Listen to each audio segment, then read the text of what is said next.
I often hear, I bet you could kick my butt when people hear about my 30 plus years of martial arts training. And my response is, well, maybe I could, but I wouldn't. What I do is help people kick butt in their performance in negotiation, communicating with confidence, and projecting assurance, trustworthiness, so they can 10x their performance. I spent 30 plus years going to the dojo 3 to 4 times a week so that I could embody these skills and share them with you. In this video, I am going to share with you the 5 qualities that you develop to 10x your performance. Then I'm going to share 3 keys for you to really focus on to be able to develop those qualities. So I'm Karen Valencic, and I am the author and founder of Spiral Impact, The Power to Get It Done with Grace.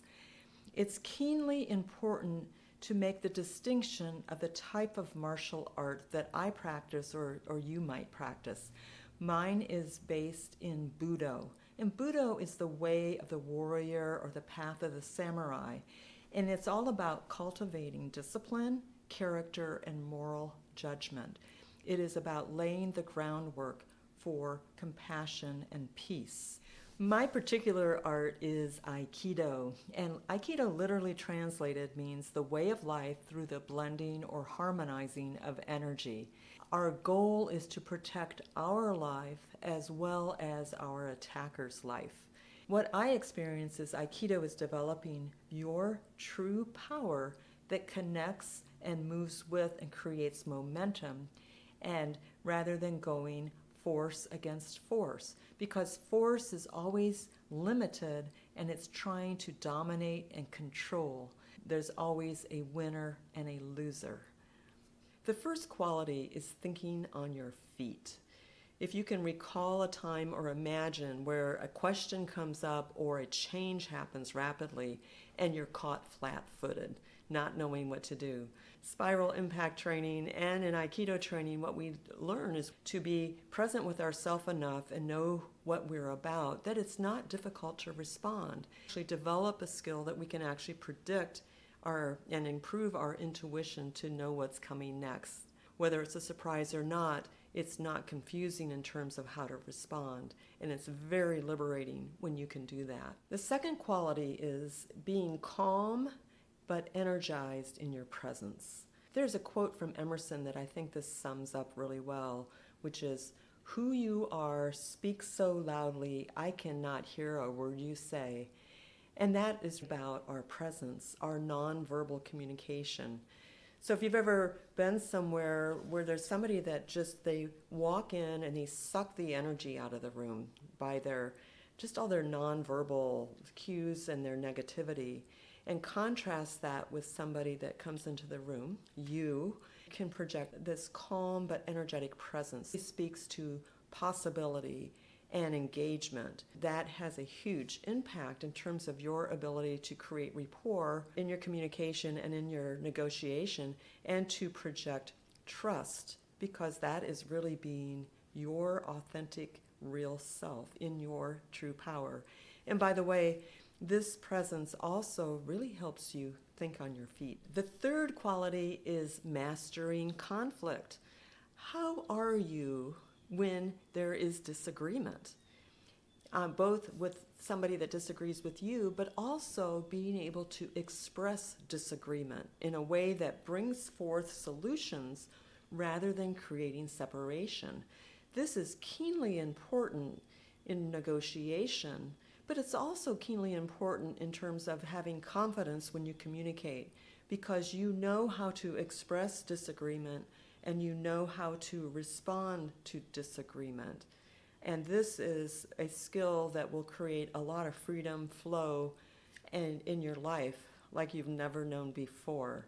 The number 4 quality is reading people and situations. Sherlock Holmes famously said to us, "Most people see, but they do not observe." And we know that hindsight is always 20/20. When we look back, it was like it's so obvious.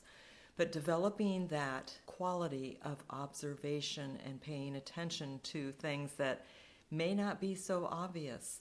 I know in my Aikido practice, if I don't really pay attention, I can get popped in the face. One of the practices we do at times is to half close our eyes. And so we're looking at our opponent's feet only.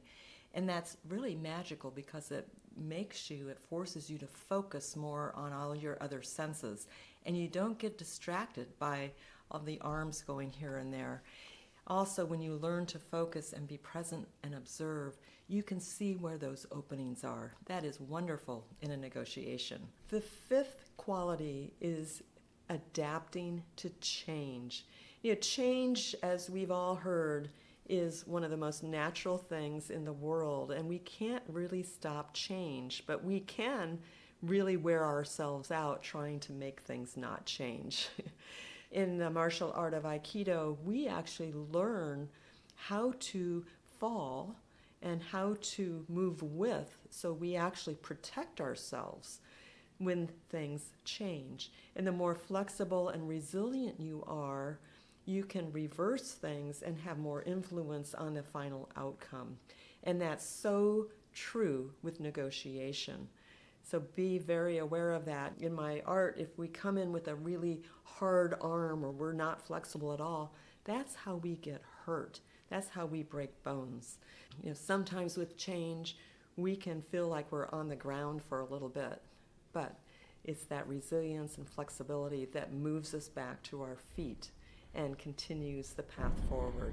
I promised you 3 keys to help you cultivate these qualities.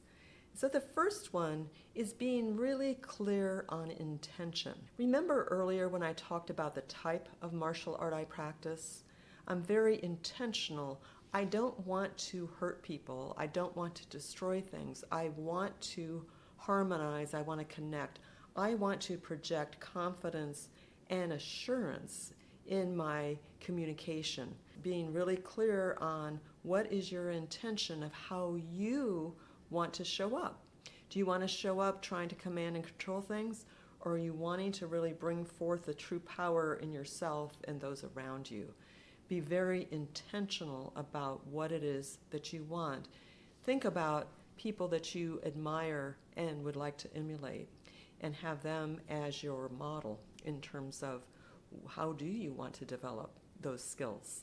I have a feeling if you're this far in the video that you're really wanting to have skills that are more around the area of true power than command and control. Key number 2, what are you practicing or training for?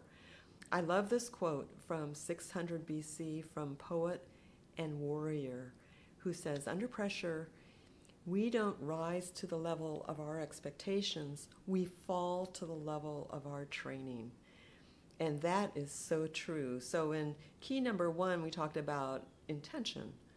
What are you doing to train to become that intention? And what do I mean by training? So really looks at what is your behavior every day, and does it support that intention? So for example, are you command and control, trying to make everything happen your way? Or are you open and interested in what other people are doing and engaging for positive outcome? Are you using force or power? Also, do you have calm but yet energized presence? Are you centered? And if you're not, what are those practices that you're doing?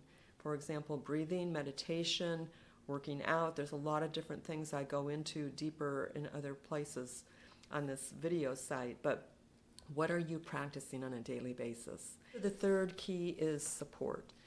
To be able to cultivate these skills of confidence, of negotiation, and of assurance, projecting that trust, requires development that you likely need more support to develop, or at least feedback. And so where do you get those? And of course, here's where I'm going to say, follow me here, subscribe. I'd love that because I post things all the time on how to develop these aspects of yourself. Though I also have in-person and virtual ongoing training that you can participate in. Just look below this video or in my description for information on that. So that is all, but I want you to get out there and kick but in your own personal performance. There is more to come here, so stay tuned, and I will see you next time. Bye-bye.